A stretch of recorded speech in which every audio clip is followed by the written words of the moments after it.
Yes, here we are, here we are. Welcome. My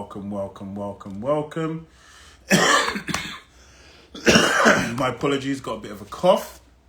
Hopefully it won't disturb the live too much. Welcome. Oh, we've got a few in. We have a few in straight away. You obviously set your timers.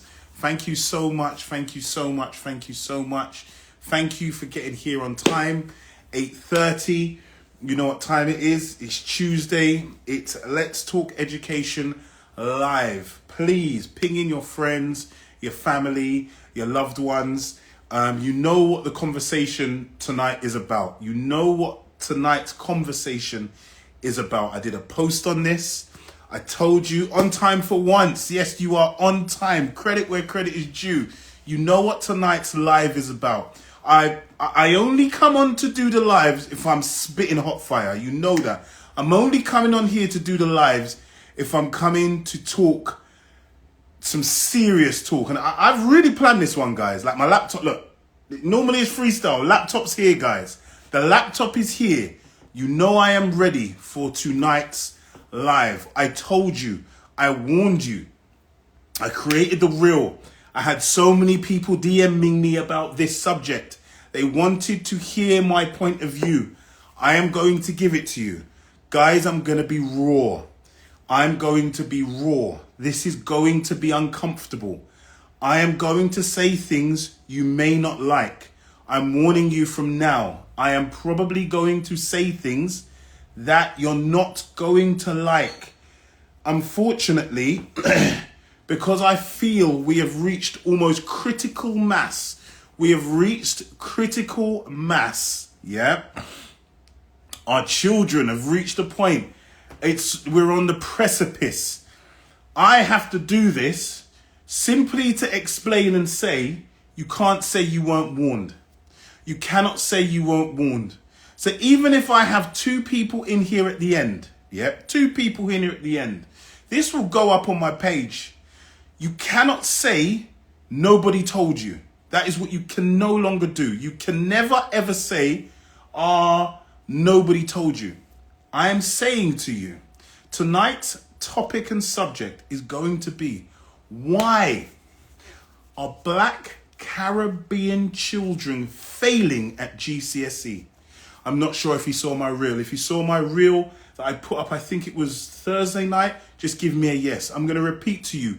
Why are Black Caribbean children failing at GCSE? You haven't seen you in a while, proud and gifted.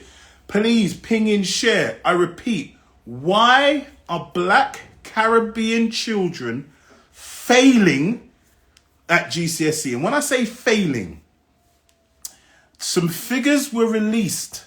I repeat, some figures were released it says I'm breaking up. Oh, I'm going to have to kick my daughter off the internet. Some figures were released. I think a guy did a breakdown and it was all over TikTok, yeah? A white guy did a breakdown and he was just breaking it down. He didn't make any comments. He didn't say anything. And so many people were shocked. And I don't understand why so many people were shocked, because I've been talking about this for years. This is a central tenet of more education. The whole point of putting more education together was to change that statistic. However, I'm going to break down to you why Black Caribbean children are failing. So if you saw the statistics, the only groups of people that Black Caribbean children do better than at GCSEs are Irish travellers and Roma Gypsy travellers. Yep. I repeat, the only groups that Black Caribbean children do better than at GCSEs are Roma traveller children and Gypsy traveller children. And if you know anything, if you're in education, the educational space, you know they are very poor attenders at school. Those groups have very low attendance at school. So what is that saying about the group? What is that saying? So without much further ado, ping in your friends, ping in your family. If they want to listen, they listen. If they don't, they don't. Okay, so I think I'm well positioned to speak about this. Like, who do you think you are? Okay, I'm going to tell you. I'm a black, would be termed as a black Caribbean male. My father is a black Caribbean male. My mother is a black Caribbean female. I have a black Caribbean son. I've worked in the education industry or the education for nearly 2 decades as a black Caribbean male. The majority of the schools that I've worked in have been areas where you have predominantly black Caribbean children. I run a educational institution where I would say 60% of our intake at the moment, just under 60%, are black Caribbean children. I am in a solid position to speak on this. I would argue. I'm sure somebody would find something else. Now, let me be honest. If you haven't seen it, go and check my reel. The survey is slightly problematic. Let me start off with that. The reason why the data is problematic and the reason I didn't like it is because it grouped those people from the Asian subcontinent separately. So it looked at Indian, it looked at those who were Indian, Pakistani, Bengali. They were all grouped very separately. Forget the fact that before 1948, they were pretty much one country. They were grouped very much kind of separately, whereas the term Black African, they were all grouped in together. So 54 countries grouped in smack bang all together. And we know culturally there are distinct differences between East Africa, West Africa, Southern Africa. We know there are distinct differences. So that's one of the reasons I had to kind of critique and I had to get that out there straight away. So I'm not going to ignore that. Yeah. I'm not going to ignore that. But I think I spoke about this. Let me hit you with a fact. When we say the term Black Caribbean, when we say the term Black Caribbean children, we need to be honest. Yeah, this is a false term. This is a false term. I spoke about this previously because Black Caribbean people's view of education, how they attack education. Yep. Yo, many of us here, we don't adhere to those values. We don't. Let's be honest. The quote unquote Black Caribbean community in the UK do not approach education in the same way that Caribbean people in the Caribbean approach education. You go and look at how they attack their 11 plus, what they call their common entrances in different islands. Yeah. In Jamaica, we have PEP. In other islands, we have, they have a common entrance. Yo, it's competitive. It is serious. We're 2 different groups. And I think we need to establish this. I remember people used to say, we're Black British, I don't identify as that term. It doesn't matter if you identify as that. That's what you are. That is what you are. You cannot be. You cannot be. Because in the Caribbean, like places like St. Lucia, did you know that St. Lucia has the most amount of Nobel Prize winners per capita than anywhere in the world? In the Caribbean, the prestige of going to you want to get into a top school. You are pushing to get into a top school. My nephew, what year is he in? He's 9 going on 10. We've already started looking for tutors for him to get into the top schools in Jamaica. Yeah? My cousins who were schooled in Jamaica, and did the common entrance, went on to top Jamaican schools, guys. It was serious. It was serious. In the so-called Black Caribbean community, yeah, the idea of like going to grammar schools and the importance of the 11 plus. If I have inquiries about 11 plus, it's from Black African parents. I was in a WhatsApp group, and I'm going to big her up as well. I'm going to give her a big shout out. A lady called Elaine Cunningham Walker, yeah? She has an amazing group of predominantly, yeah, Ghanaian and Nigerian parents who are cutting ways to find, how do I get my children into the top grammar schools? How do I get my children into the top private schools? Like, Those aren't conversations that are commonly held in the quote unquote Black Caribbean community. And I'm going to now stop using this term. It is a uniquely Black British problem. Not Black Caribbean. Not Black Caribbean. This is a Black British problem. And the reason why I say a uniquely Black British problem is because our circumstance is unique. The circumstance of Black British people in this country is unique. So if you look into the Windrush scandal within this country, if you look into it, yeah, the fact that in the Windrush scandal, in the documentations, it makes it very, very clear. It makes it very, very clear that there were specific areas of activity in which we were discriminated against. Yeah, so that's housing, education, and employment. We were actively, listen to the words, discriminated against in those areas, unlike many other groups who came after us. And there has been an impact. There has been an impact, yeah? And we need to be clear on what we are and how we address these issues.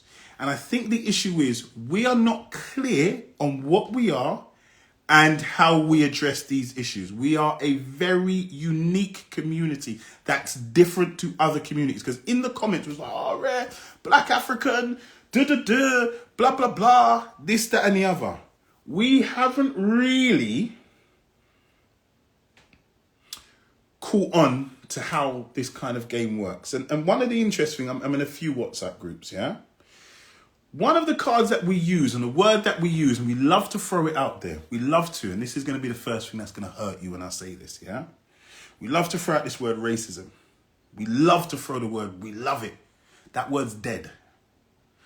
The word racism is dead. They killed it. You cannot use that word and expect to have any political leverage again. It's dead. Tony Sewell tried to tell you this, yeah? He tried to explain it to you when he released his report, yeah? But you didn't get it. All you did is, oh, no, how can you say racism's dead in the UK, blah, blah, you're an idiot, you're a coconut. I even saw a comment the other day, I think it was today in regards to the Diane Abbott thing, where, oh, he's a, no. We don't get it. Let me explain this to you. I'm in another WhatsApp group specifically for Jamaican teachers who have come here to the UK. Yeah, big up that group. Really, really, really interesting. And I asked a lot of those teachers, like, yo, what do you think of this thing? And they made it clear, yo, these black youths, specifically Black British, they're different. They're rude, they're feisty, and they're out of order. I repeat to you, they're rude, feisty, out of order. That to give you the Jamaican terminology. They were explaining, yo, we see distinct differences between like other quote unquote ethnic minority groups. Yeah. Oh, I can see my cousin's just joined. She was the one who went on to do really well at 11 plus, my Jamaican cousin. I just want to big her up. They distinctly said, yo, there's a big difference between the Black African youths, the Indian youths, and then those Black British youths. So if you have Jamaican teachers who have been brought in from Jamaica to teach us, and they're telling you, yo, your youths are rude. How can it be racism? How do you use the racism card? Tell me that. Just explain this to me. The racism card is dead. We didn't use it to our political leverage and advantage when we had the time, when it could have been. You can't bring the racism argument again. It's dead. It actually makes you sound stupid. And the reason why it makes you sound stupid, it makes your children sound stupid, is because we haven't actually explained to our children what racism is and how it works. If you speak to most of our children, they don't understand the concept. They don't. Most of us don't understand the nuances of the concept because we don't read. We don't. Let's be honest. We don't read. It's all emotions and how we feel and so on and so forth. No, guys, this is political. We have refused to play the game. We have refused to learn the rules of the game. Other people have come here, figured out the game, and have clocked it. Let me show you. This is my favorite game. I thought I'd have some prompts today. This is my favorite game. Monopoly. I love Monopoly.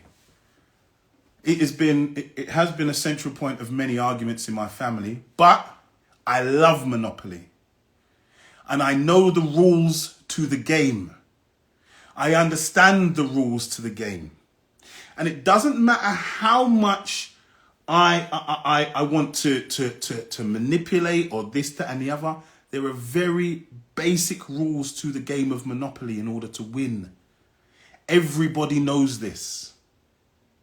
In regards to how this place works, and I'm speaking very specifically to the UK, we cuss, we moan, but we've not learnt the rules to this game.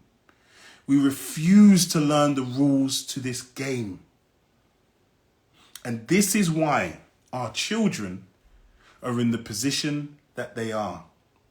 And as this country goes through a massive political shift, we are at a precipice, a point of no return, where we are only better academically than people who do not attend school.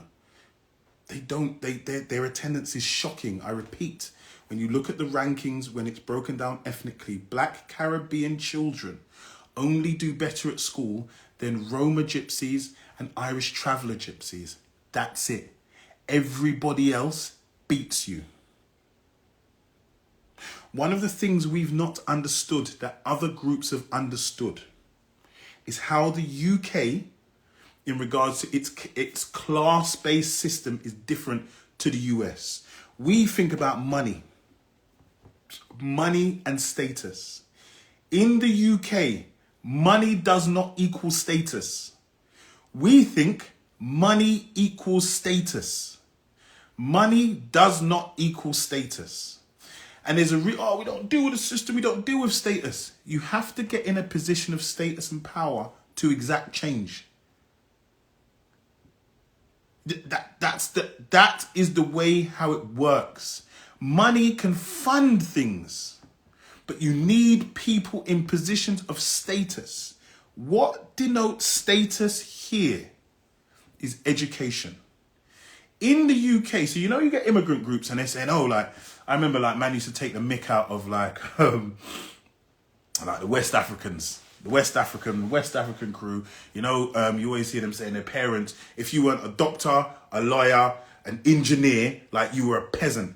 The reason is, in Asian groups as well, so when you speak to Indians, Pakistanis, so on and so forth, their parents wanted them to be doctor, lawyer, engineer. Anything else is rubbish. That is because they understood that in order to obtain, based on how the UK system works, in order to obtain status, it's education that counts, not money. I repeat, it is education that counts, not money. It is education that moves you from a working class to middle class to upper middle class. Education, not money. We need to be honest. We have to be honest and accept that in the Black British culture, we have a culture where we are anti-education. We are an anti-education community. And hear what I'm saying? You see, if you were telling me that, we burn out formal education and school and so on and so forth, but you were schooling your children in their own history, their family history, world and African history, fine. But we don't do that either. We don't do that. We don't do that. We don't. I'm happy if you're going to say I'm gonna burn out the education system, which I see people do. The education system is that, is this, Okay, all right. What are you filling that void with? What are you filling that void with? Okay, you don't want your children to read those Babylon texts at school. Okay, what texts are on their reading lists instead? None. Because generally we don't read and our children don't read. I repeat, generally speaking, we're not avid readers. We are not avid readers. We are not avid readers. We are not avid consumers of information. Even, and that's why I said information, because I remember, I'm not going to say that's a lie. Sorry, I was about to lie to you. My apologies. In the music of the 70s and 80s, conscious reggae music, even like 80s, 90s, music was a form of education. It would be music. When I think of like artists who I listen to, like I'm a huge Garnet Silk fan. I love Garnet Silk. I love Garnet Silk. Yeah. If we're going further back, your Dennis Hammer, your Dennis Brown, your Burning Spear, your so on and so forth. There was education in that, and oftentimes those droplets of knowledge would lead you on to go on and read and educate yourself and inform yourself. Yeah. So I'm not simply saying education has to be sitting down reading books. The consumption of information, we don't do that. The consumption of information that leads you steps on steps on steps and builds, we don't do that because it's not in our music anymore. We don't do it. It's not part of our culture. Like, we are an anti-education community. And the reason why I can say this with so much chest, and it's painful for me to say, you know, I've got the data. Guys, I have the data. I have the data. And it is painful to see.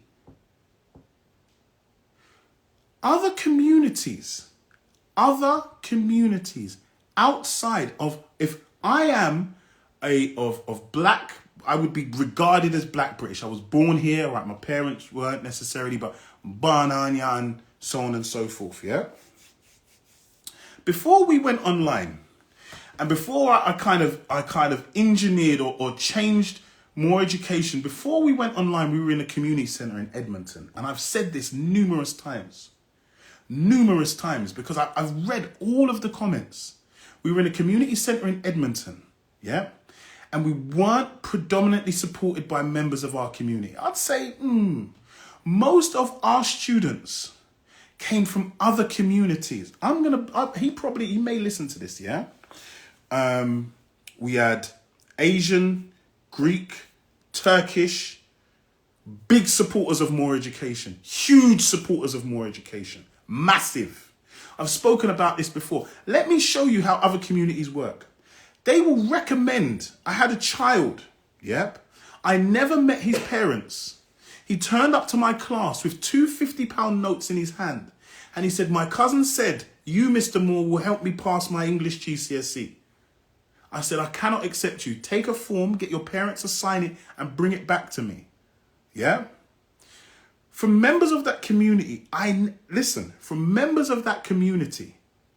never had issues in regards to homework, in regards to class engagement, in regards to payment, in regards to many, many of these things. I've heard people turn around and say to me, like when I've began to question them from my own community in regards to money, turn around and say, yeah, you think you're trying, look at you go online and talk about the black community, this black community, that, but you know how many things I've done for free? Do you know how many lives I've done that nobody listens to? Because we don't care. Like, it is not a primary concern of ours. Other people will continue to use other excuses and say other things. One of the comments that really, really burnt me was, it was about how us in the black community, because like we're impoverished and we're poor and our parents are working from kind of like really exorbitant, very long hours. We don't have the ability to dedicate time. And I said, hold on, the Bengali community, Bengali children came above. They're some of the poorest groups in the UK, Bengalis, yeah? People from Bangladesh. More time their parents don't speak English. Their parents do not speak English. I understand, and I precursed and gave a precursor and gave us context to why we're in the situation we're in, but we have no strategy. And people are saying, oh, why are you going to come on here? I'm going to tell you what the strategy is. Yeah? This is how it works. And I need you to understand, there are exceptions to the rule. There are exceptions to the rule, but we seem to focus on the exception and not the rule. It starts like this. Family. Family. Family. And when I say family, I'm going to say it in the traditional sense of the word. Yeah? Children who are raised in families with mum and dad. That's what those communities predominantly have over us. I was raised in a single parent home. Amongst my friends and the people I grew up with, was the exception to the rule. I wasn't the rule. But when I speak to a lot of our children, specifically our girls, they are of the clear understanding, they're of the stone cold understanding that it's not necessary to raise a child in a home with two. That's not a necessity. I don't have to do it. It's like if he stays, whatever. I can sort it out on my own. The reason why the family as a bedrock, as a foundation, is so important, because on top of that, then you build community. Listen, whatever your personal, but it's the community that is you're able to leverage and fight for your particular rights or fight for your interests. The interests of the group. The interests of the group. Families, then on top of that is community. It sounds like a crazy concept, but when I look at the other communities and why it is, and I know people are going to say, yeah, but there's a lot of I've heard it, like there's abuse in those communities and there's this in those communities, and doesn't mean, I'm not saying they're better. I'm speaking very specifically in regards to educational outcomes for your children. We're not here to speak about a range of different issues in other communities. I fit them business. That I'm talking about. Why is it that their children are able to achieve better educational outcomes? We are anti-education. Even within when children are at a young age and they're very inquisitive, they inquire, they ask questions.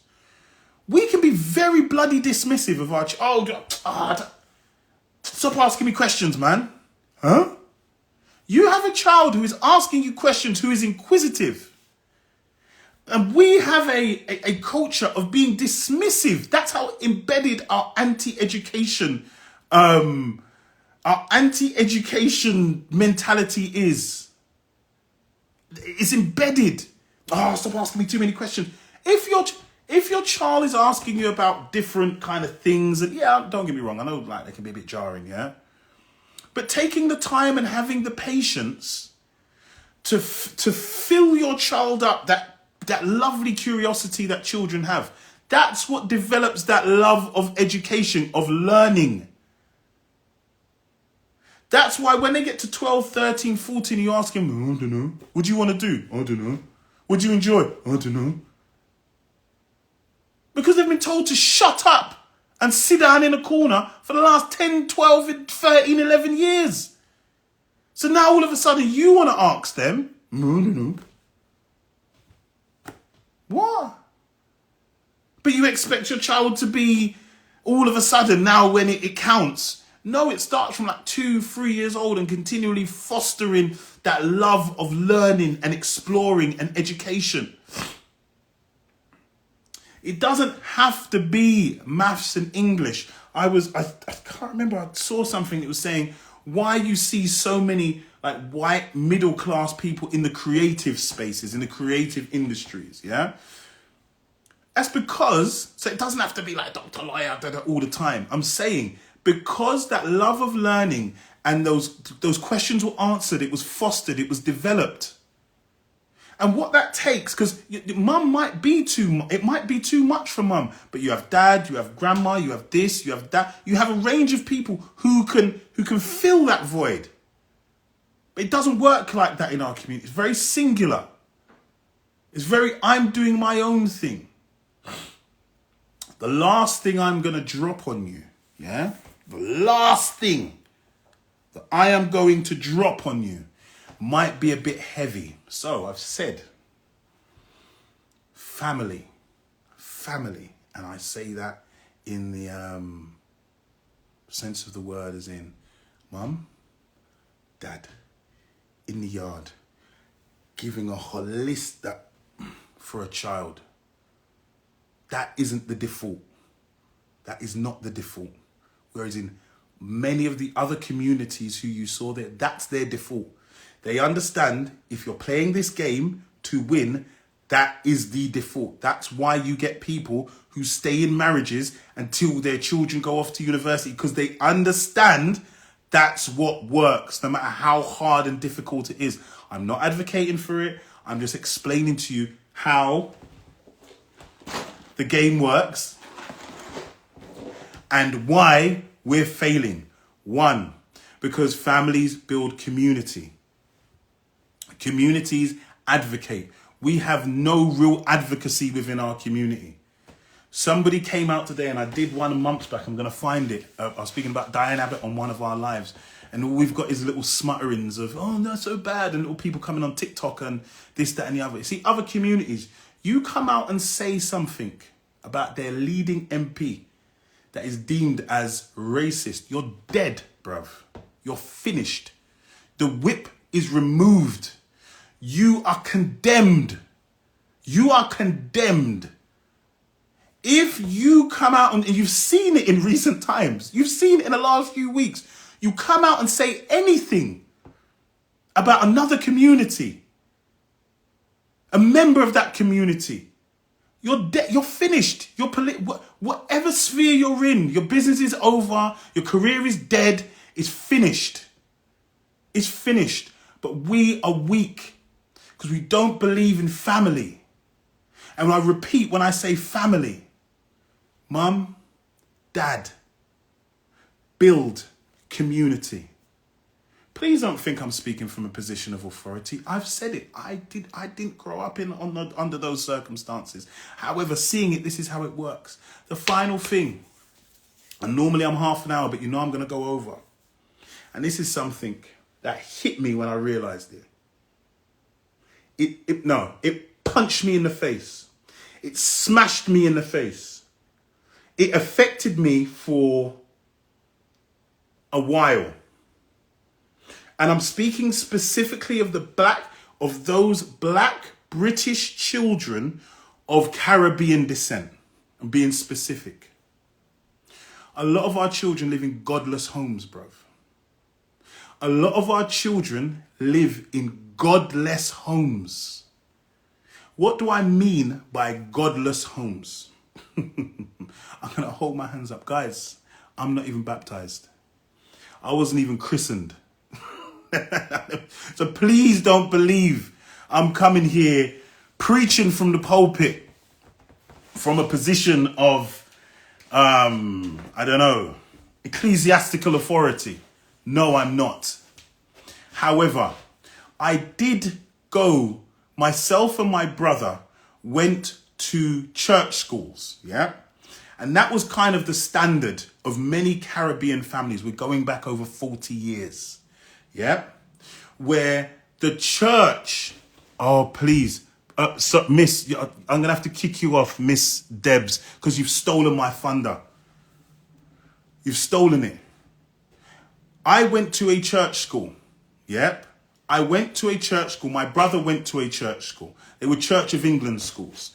Because what those schools provided was an element of structure. An element of structure. We sang the hymns, we did the this and the that and the... Cool. I left the Church of England school and went to a Seventh-day Adventist school. Yeah? And it's only now, in my 40th year, that I understand, like, oh, raw, like, the power of that discipline and that structure and what it gives you internally. And Miss Deb said it. What it means to have a connection or an authority higher than you. If you do not connect with an authority higher than you, yeah, who can tell you anything? So enough of our youths that are described by our own teachers as unruly and out of order, that no one can't chat to them because they don't fear anybody. Them not fear God because they don't know God. Even if it's a concept, I'm not saying they have to be religious. It's called, as you said, it's a moral compass. Our grandparents, and when I'm saying that's the Windrush generation, they're dead. Most of them are gone. They're gone. We don't, as a community, we are not, and I'm being very specific, very, very specific. As I said earlier on, what we call the Black British community, those of the Windrush generation. When I speak about my age group, that's like 40-ish, you're 30-ish, you're 40-ish, we not got a church. We don't. Let's be honest. When you look at all of those other groups and you look at their culture and the discipline, they have religion at the central point. Somebody said it earlier. Who the hell is praying for our youths? Because grandma's gone. My grandmother, I'll get emotional. I know my life has changed because I know there are people praying for me. I know this. But if we're not holding that level of order and discipline, and we're not praying for our children, we're not letting our children know there is an order of hierarchy. In many of our children's lives, we are the highest level of order and discipline. And once they're taller than us, once they realise, mum can't do me nothing, then what? That's why they go out and do wild things. And we can't figure out why. And for me, I would argue that's the biggest bombshell that hit me.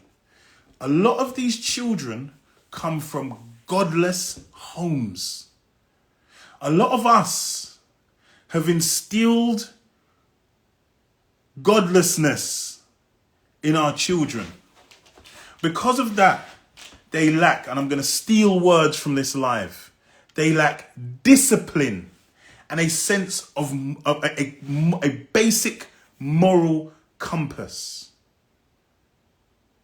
So listen, we can carry on doing what feels good, doing what suits you specifically, for your personal agenda.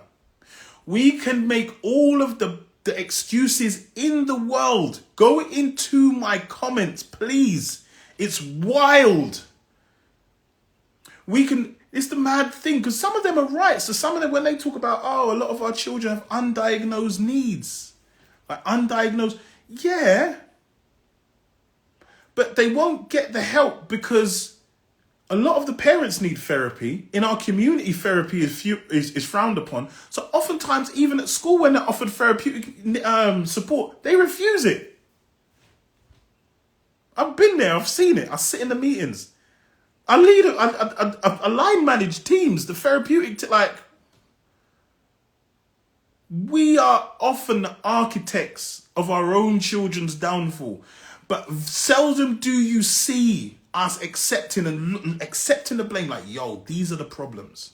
We need to actively build. No, we sit here and use the same tropes and cards, and it's boring. And it's all well and good us doing it for us to feel good. But I'm telling you, in this country, and I want you to mark today is the 12th of March. Mark this day. I'm not saying I'm better than anybody, my children are better than anybody, so on and so forth. I speak candidly because I am scared.